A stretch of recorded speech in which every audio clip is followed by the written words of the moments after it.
Republican Congresswoman and MAGA cultist Marjorie Traitor Greene is boldly taking on science and attempting to refute the reality of modern, current anthropogenic climate change by pointing out that in the past, before, at a different point in time, before there were humans, the climate also changed.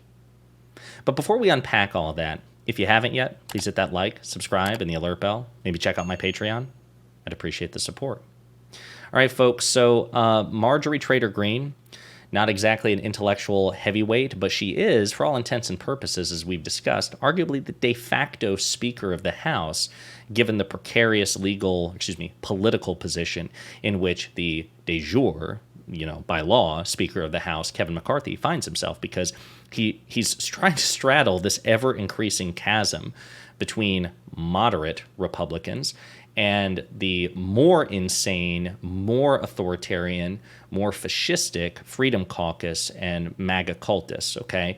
And while he's just imagine a situation like a cartoon where, again, there's a fissure and Kevin McCarthy has one leg here, and you just see it ever increasing. And Marjorie Traitor Greene has skittered her way away from the Freedom Caucus kind of to crawl up Kevin McCarthy's right leg and kind of cling to him. Okay, so they're the odd couple in the Republican Party in Congress.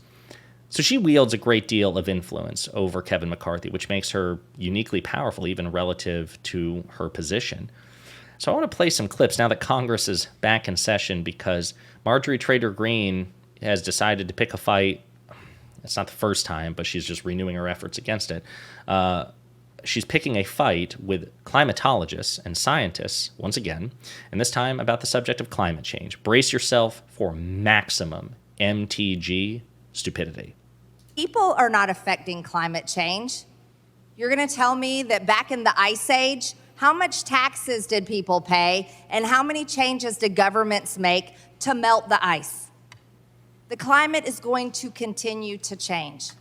And there is no reason to just open up our borders and allow everyone in and continue to funnel over $50 billion or however many billions of dollars or trillions of dollars to foreign countries all over the world simply because they don't like the climate change. So obviously that was an incredibly stupid series of words leaving her mouth whole, and we've got another clip in which she does it again, this time with Alex Jones, and I think we did a video about this yesterday. When she's on InfoWars with Alex Jones ceases to be the craziest person on InfoWars. Just fun bit of trivia. So number one, Marjorie Traitor Greene taking the position that humans can't have an impact on climate change because climate change pre-exists humans is really where it's like saying arson isn't real or arsonists can't. People can't set fires. People can't be responsible for fires or make fires worse because fire existed before human beings. It's stupid. It makes no sense. Nobody has ever said that the climate never changed or that the climate would not change to one extent or another independent of human activity. It's not true. The climate has always changed, and climate would continue to change if human beings no longer existed. The question is, what effects are we having on an otherwise natural phenomenon? And according to the consensus of climatologists, we're having a severe impact. We are accelerating and making even more severe the deleterious impacts on climate change. These things aren't mutually exclusive. There can be a natural phenomenon, and we can make that natural phenomenon considerably worse. So she's just an idiot. And then the second part of her statement, she's referring to this idea that, progressives and many climatologists encourage investment in developing nations and in other nations that are less capable financially or infrastructurally of managing climate change, because the idea is as climate change's impacts become accelerated and more severe, people will look to leave the places that are most affected by climate change the quickest, which will have massive political and humanitarian implications and will rapidly alter immigration and migration patterns. And we already have an issue in this country and have had for decades with our immigration process. So the idea is let's go ahead and use our considerable wealth and abundant resources to invest in these places now and to take climate change seriously now to prevent greater issues down the road. But again, she's too stupid and short-sighted and cruel to understand that. Now we've got another clip again on InfoWars, in which she addresses climate change,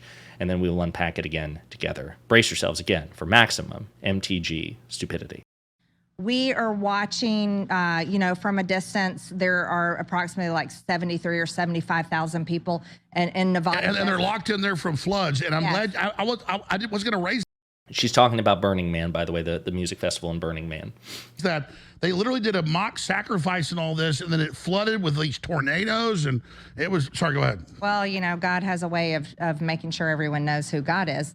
I'll say that about that. But let's talk about what is happening to these people. So there's 73, 75,000 people in Nevada desert right now at this Burning Man. They're locked in. They're not allowed to leave. And they're basically probably being brainwashed that climate change is the cause of all of it. Well, it's the root of all evil, and it's going to destroy the earth. And they're feeling the panic and the media is saying that. Oh, this is because you didn't know about climate change. Yes. So what's going to happen, Alex? It's the same thing, same way they launch any kind of movement. After this is over in Burning Man and these 75,000 people disperse and they go back home, they're going to have these stories to tell and how terrible it is and how we have to do everything possible to stop climate change. It's caused by humans and it's carbon. And it's the amount of carbon that we put out. It's manufacturing. It's our gas and diesel engines. It's agriculture. I mean, AOC wants to get rid of cattle. Even population, we have too many humans putting out too much carbon. You're going to start hearing all this stuff, and this is going to build. And I believe this is the left's new lie they're going to put on the American people. Yeah, so again, completely and utterly deranged. Oh God, no, please, we're done with you. The clip wanted to play itself. She's like, I'm not done with you yet. Yeah, so let's again. I hope I don't have to reiterate this, but just in case, again, that there's a climate change skeptic watching, which is potential, it's possible. It's from NASA. It's a good old-fashioned, red, white, and blue American website. This is NASA. We put a man on the moon, although I assume if you're a climate skeptic, you may question whether or not we actually did put a person on the moon, so maybe this is not the source you're looking for. But just to be clear, do scientists agree on climate change? Yes. The vast majority of actively publishing climate scientists, 97%, agree that humans are causing global warming and climate change. Okay? Most of the leading science organizations around the world, so it's not even just America, if you think that we have been poisoned by the deep state and the radical left and QAnon or whatever it is you believe. Most scientific organizations around the world have issued public statements expressing this, including international and U.S. science academies, the United Nations Intergovernmental Panel on Climate Change, and a whole host of reputable scientific bodies around the world. A list of these organizations can be found here. We're not going to click on it, but the bottom line is this is a consensus. Climate change is real. Humans are having an impact on it, and it's just as much a fact as gravity or the Earth being round or 2 + 2 being 4. Okay, so just accept it, embrace it. Now, despite that, again, the GOP has a climate change issue because they are uniquely skeptical and uniquely obstinate about the reality of climate change. I showed a source in a previous video a couple of weeks ago, and it's a couple of years old. It's like it was back in 2021, so the precise number may have changed. But in the 117th Congress, so back in 2021, there were 139 climate deniers and skeptics in Congress out of 535 sitting members between the House and the Senate. That's a disturbing percentage. That's a disturbing number of people who don't believe in the science, it's just, this is what I mean.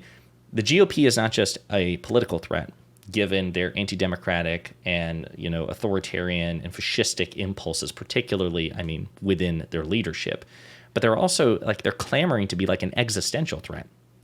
And in terms of the potential effects of climate change, again, because this is not a science channel.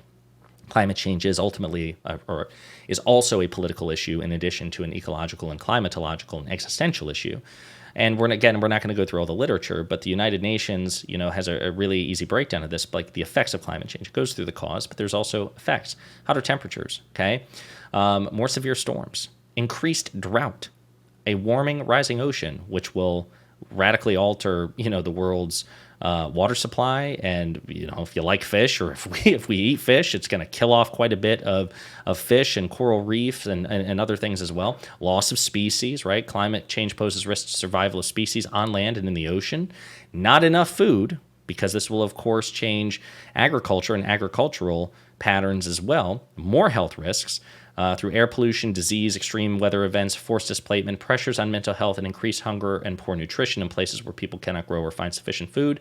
Poverty and displacement. Because, again, this is going to trigger a humanitarian crisis. People are not just going to sit and die.